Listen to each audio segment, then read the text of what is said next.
Welcome back, everyone. Hellen Douglas is here. She's the Executive Director of Family Promise. We're talking a little bit about changes coming that you've been working on for a long time, but it's one of those things where everything has to line up.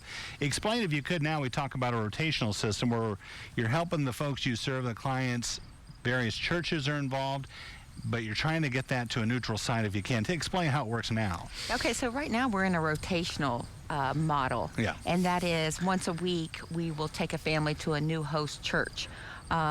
So they go on Sunday afternoon, they'll come back Monday morning, and it goes like that throughout the week.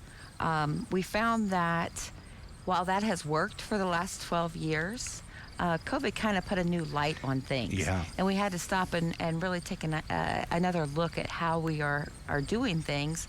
And, you know, we wasn't able to rotate for that Right. over a year. And now we're kind of looking at maybe forming a static site. The site itself, do we have that chosen? Do we know where that'll be? Or what, I guess, what ideally would you like that to be? That's still up in the air. Yes. We've got a couple of options open that we're kind of looking into, which is Sure. kind of exciting.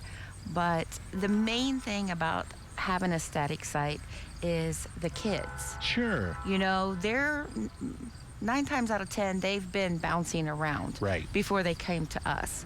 So in the rotational model, we're asking them to bounce around Yeah. again. And with a static site, they get to stay in one spot and the churches get to come to them. Yeah, I like that idea. And as you said, it provides more consistency for them. And at the same time, as you said, too, the churches are still involved. They still play a the big hand in churches are that. so important to us. And actually, we're kind of hoping that going to this static site, we may be able to get more churches to be able to be involved. There was a lot of churches that felt that they didn't have the capacity Sure. to house our families. So what we're hoping is, if we have a static site, then the church's volunteers, they can come to us and it wouldn't be such a burden on Right. the church.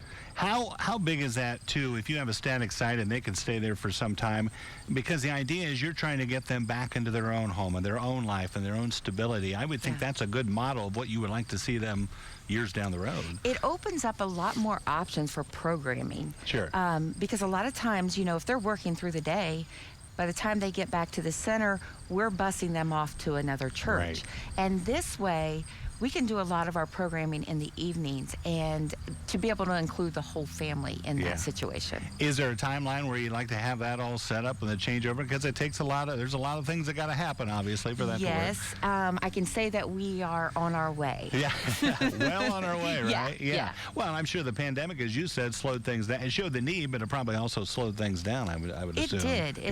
did. But it just kind of highlighted how we have to change and adapt in this new world that we're in. You know, and it's funny you say that. I think about that adaptability part of it, because you're talking about folks who are in tough circumstances, most times through no fault of their own. They're in a situation where life is, like all of us, whether it's medical bills or things like that, something has hit them hard, and they want this too. So this whole notion that they just want a handout is simply not the case. In most cases, they simply want to live their life on their own and do their thing, right? Absolutely, and that's Yeah. what's so great about our program is because we're not just going to hand this to you. They're going to have to work the program. They're going to have to come in and actually put forth the effort. Their job hunting, their house Sure. hunting, you know, they have to work the parenting classes or the budgeting classes. So they have to have that involvement. Yeah, they got to be in there. All right, well, Hellen, thank you for telling us about it. Appreciate it. thank It's good you. seeing you.